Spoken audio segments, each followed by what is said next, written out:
loved you so much. He is the most important thing the world has ever known. In you. Hoy la información se ha trivializado. Ya no hay objetos dignos ni cotos reservados. Todo puede ser objeto de información. Todo es digno de atención, de ser mostrado con tal de que sea actualidad. Hay un imperialismo de la actualidad que ha asentado por parte de los medios audiovisuales un querer ver sin límite.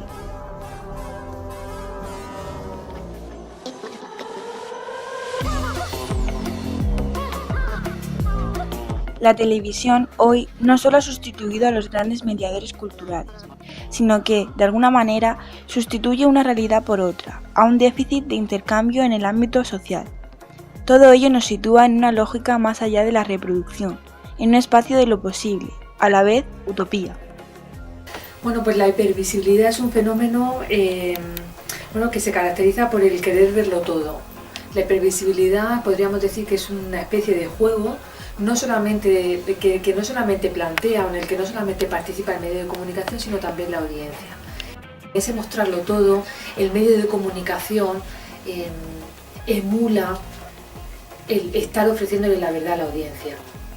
Es decir, la audiencia cree que mediante los fenómenos hipervisibles está consumiendo verdad, está consumiendo la realidad tal cual es. Entonces, bueno, pues es un juego muy atractivo, es un juego pues que empieza a plantearse con el año televisión, sobre todo a partir de los años 90, pero yo ahí sí que veo un antes y un después cuando empieza el programa de telerrealidad Gran Hermano. La llegada de Internet, las redes sociales, los teléfonos móviles y las nuevas tecnologías de comunicación que nacerán y nos sorprenderán en los próximos años, están revolucionando para siempre la manera de relacionarnos, de organizarnos e incluso de manipularnos. La política, en cierto modo, es una mezcla de todas esas cosas. Se genera, por tanto, un espacio de hipervisibilidad que aplicaremos al mundo de lo conocido como la tecnopolítica. La tecnopolítica es el uso activo de los medios sociales en la política. Podemos hablar de tecnopolítica y de pseudotecnopolítica, ¿no? Sobre todo en campañas electorales nos vamos a encontrar con un falso uso de los medios sociales, con candidatos que utilizan solamente los medios sociales, utilizan solamente la comunicación digital durante campañas electorales y por lo tanto que es una falsa tecnopolítica. La auténtica tecnopolítica lo que está haciendo, por supuesto, es desdibujar los límites entre los espacios público y privado de los candidatos. Y, por supuesto, en ese mostrar la vida privada de los candidatos, quien está jugando el papel central, o desde mi punto de vista, uno de los papeles centrales es los medios sociales. Podemos definir la tecnopolítica como el uso táctico y estratégico de las herramientas y las identidades colectivas para la acción de comunicación y la organización colectiva.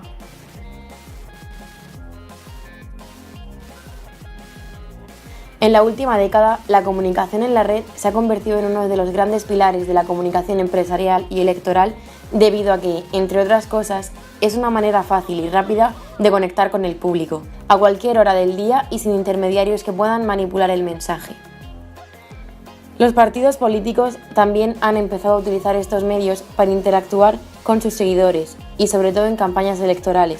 Este es un tema novedoso y en total expansión, y las recientes investigaciones se centran en las elecciones norteamericanas.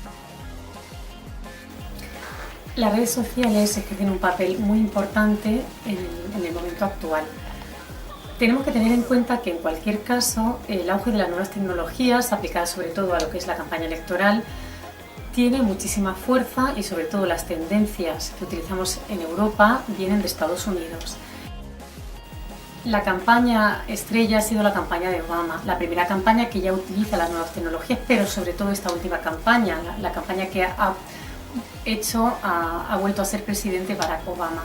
Porque ha sido una campaña muy reñida, fue una campaña muy reñida en la que precisamente se pusieron en marcha una serie de aplicaciones, herramientas tecnológicas que permitieron tener un conocimiento tan grande de los distintos perfiles de la sociedad americana que esto favoreció segmentar el mensaje y fue realmente efectivo. El impacto de estos medios en la comunicación electoral es enorme. Los políticos utilizan las redes sociales con la finalidad de captar votantes de otros perfiles de edad y adaptados a entornos digitales, destacando a los jóvenes. La hipótesis principal es que los gabinetes de campaña de los partidos políticos han tomado conciencia de este nuevo canal, para poder mediar en un público poco interesado en las actividades políticas como son los jóvenes. Es un perfil de ciudadano difícil de movilizar con el sistema tradicional electoral, pero que puede ejercer un papel decisivo en los resultados de las campañas electorales.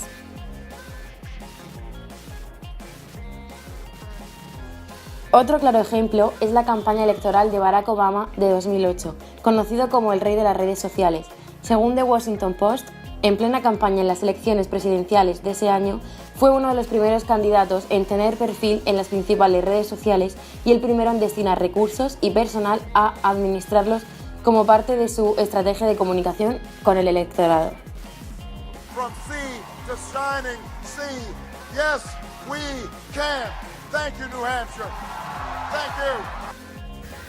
Fue fundamental, quiero decir, las Obama Girls y el uso que hace Obama, el uso que hizo Obama en las redes sociales, no solamente Obama, sino los seguidores de Obama en el uso de las redes sociales, mediante, por ejemplo, YouTube, canales específicos en YouTube, distribuyendo el mensaje de Obama, fue fundamental.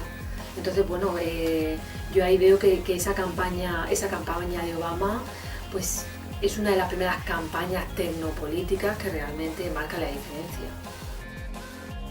Un universitario creó el grupo de Facebook titulado 1 Million Strong for Barack. En menos de un mes ya se habían superado los 270.000 miembros. Tras esto, diseñaron una estrategia a gran escala basada en tener presencia en prácticamente todas las plataformas importantes. La red se convirtió entonces en el punto de organización y de encuentro entre entusiasmados votantes muy diferentes entre sí, pero que compartían un objetivo común: llevar a Barack Obama hasta la Casa Blanca. Y lo consiguieron, convirtiéndole en el primer presidente de la era del social media.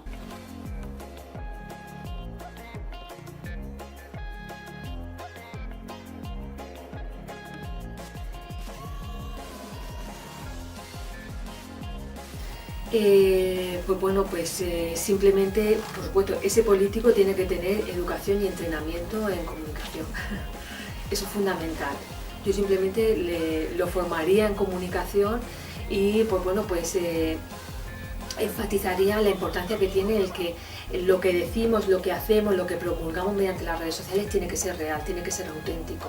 Si no es una pantomima y estamos engañando a los votantes. Cada declaración, cada intervención, cada puesta en escena tiene que tener un mensaje, pero también tiene que tener una imagen que los medios de comunicación no necesariamente se nutren de lo que es verdaderamente importante, sino sobre todo de lo que es interesante. Hay imágenes que llaman en sí mismos la atención de los medios de comunicación porque son atractivos, porque se salen de lo cotidiano en el mundo de la política. Aspecto crucial para el político: mezclarse y relacionarse con públicos muy diferentes, pero también muy específicos, que parezca uno más de ellos, pero con un aspecto fundamental. Olvidamos la mayoría de las veces qué es lo que dijeron los políticos, incluso qué es lo que hicieron, pero nunca olvidamos lo que nos hicieron sentir, para bien o para mal.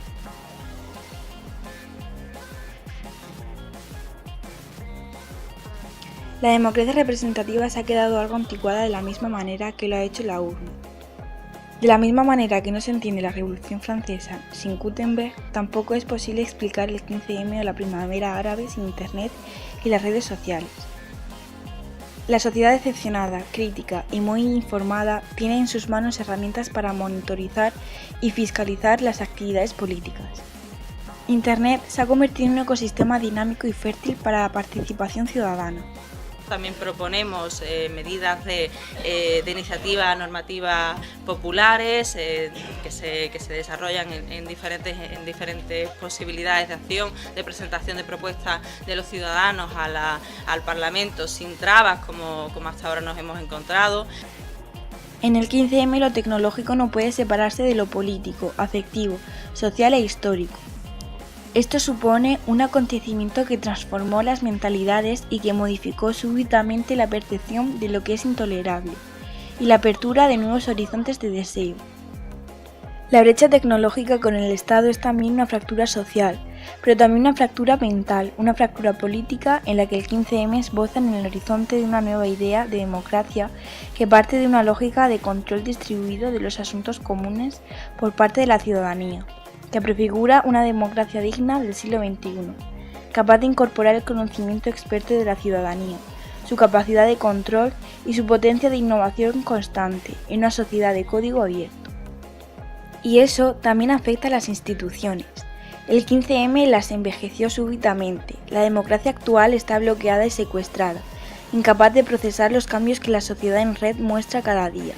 Sobre el futuro, según Toret, hay que aprovechar todo el despliegue de la inteligencia colectiva de la gente y aplicarlo a construir un sistema más abierto y democrático, y para eso necesitamos también asaltar el espacio electoral de manera novedosa. Hay una explosión emocional en el acontecimiento después de la manifestación que se propaga a velocidad, propaga esa emocionalidad gracias a la tecnología muy rápido y eso genera un proceso de empoderamiento, ¿no? De la impotencia que teníamos antes del 15M, de que estamos solos, individualizados y despotenciados, al empoderamiento de estamos juntos, estamos conectados y somos poderosos. Pero yo diría que no tiene las características de un movimiento social. Nosotros hablamos de un movimiento red o un sistema red, ¿no? Como otro tipo de movimiento que no tiene una adscripción tan fuerte ideológica o tan cerrada como son los movimientos sociales. Si algo plantea el 15M es como la democracia no la podéis hacer más sin nosotros, ¿no? Tiene que haber un control cotidiano y distribuido de la ciudadanía del poder de gobierno. Vamos a ver, este es el propósito de los movimientos sociales, es decir, el cambiar el modelo representativo que se consolida en España con el advenimiento de la democracia y hacer un modelo pues, de carácter más participativo. Por supuesto, ahí lo que sucede a partir del 15M es que se empieza a hablar más de política. Y la política termina siendo un asunto del que se apropia el ciudadano medio. El ciudadano que antes pues había asistido al debate político como mero espectador, termina participando en él.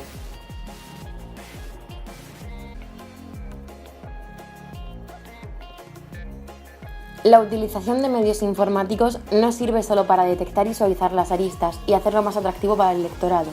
Habría que preguntarse si tiene algún efecto en la mejora de la comunicación política entre gobernantes y gobernados. Gracias a la tecnología podemos llegar a una nueva fórmula de democracia domiciliaria, donde los ciudadanos pueden tener posibilidades de acceso e influencia en el poder. El correo electrónico, la utilización del teléfono mediante encuestas permanentes o periódicas en función de los temas, posibilitando la participación ciudadana. Entre los beneficios de esta, destacamos el conocimiento de los electores, la comunicación directa entre electores y políticos, un trato personalizado o la fácil propagación de la información.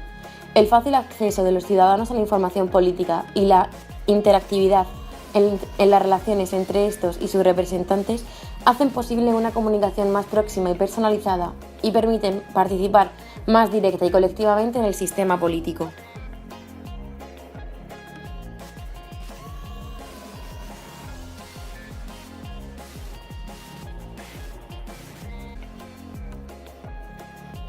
La cuestión del talk show, lo que está representando con el talk show, pues que es un formato pues, de ocio, no es un formato de entretenimiento.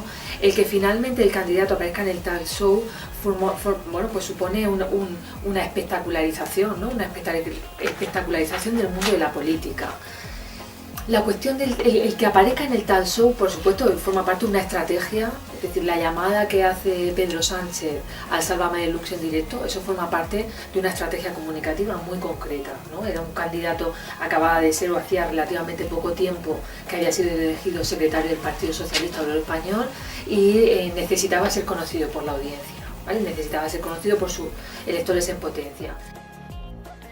Entonces, bueno, es una forma, bueno, yo ahí vería un arma de doble filo. Por un lado, por supuesto, supone una banalización del discurso político. En el momento en el que el discurso político se desarrolla en un medio audiovisual, se está tratando de un discurso político de carácter más emocional y en el que se pierden los valores de carácter más racional. Y esto es algo que lleva denunciando, ¿no? o que lleva señalando desde hace mucho tiempo Habermas. Por supuesto, el que el discurso político se lleve a un talk show en el que el talk show, bueno, pues emula la discusión más banal que empezamos a ver con Tómbola en los años 90 con los asuntos del corazón. El que se lleve a ese tipo de espacios el discurso político banaliza y, bueno, pues desprovee de un auténtico debate racional e ilustrado, de un auténtico valores, ¿no? de lo ilustrado, de lo racional. Bueno, pues yo creo que desde ese punto de vista podríamos decir que el discurso político pierde calidad democrática. Yo creo que banalizar en exceso el discurso político también merma. Y no sé, yo veo quizá que finalmente las sombras pueden ser más potentes que las luces. Pero como todo, el uso de las tecnologías en la política tiene sus inconvenientes y límites. El principal límite lo encontramos en la estratificación digital, que supone un acceso desigual a las TIC y la exclusión de buena parte de la población de las mismas. La aplicación de las tecnologías supone el ensanchamiento de la brecha social ya existente, una nueva división de clases de la era futura. El primer inconveniente sería un poco conocer bien esos medios, porque claro, son más nuevos y para eso necesita gente que... Luego, claro, también por otra parte, vamos a ver, nosotros, la sociedad española, pues es una sociedad también de las tecnologías y así se ha hecho, hay distintos programas, distintas políticas de este gobierno, del gobierno anterior, precisamente, no sé si recordáis Zapatero, que regaló ordenadores, tal y cual. Pero claro, también hay que tener en cuenta que el tema de Internet es un tema fascinante, pero claro, eso también depende siempre de que la gente tenga acceso a Internet.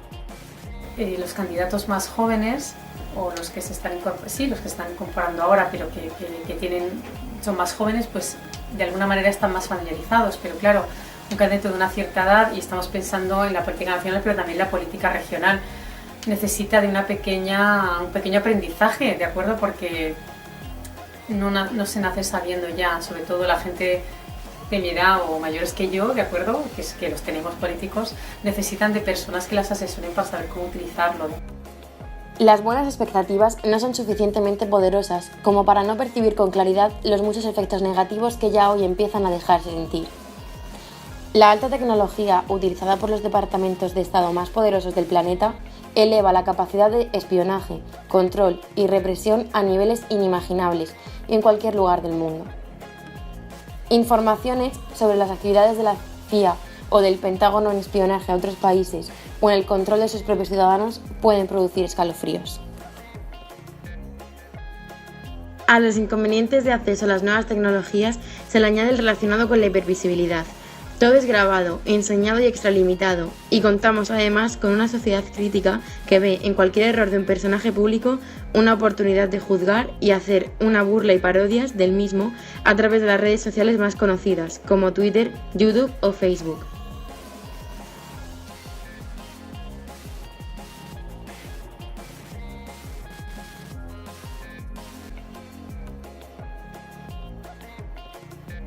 Así pues, la aplicación de la tecnología a la política ha supuesto un gran avance en nuestra sociedad y el concepto de hipervisibilidad en este contexto puede suponer tanto un efecto negativo como una estrategia política de cercanía al ciudadano.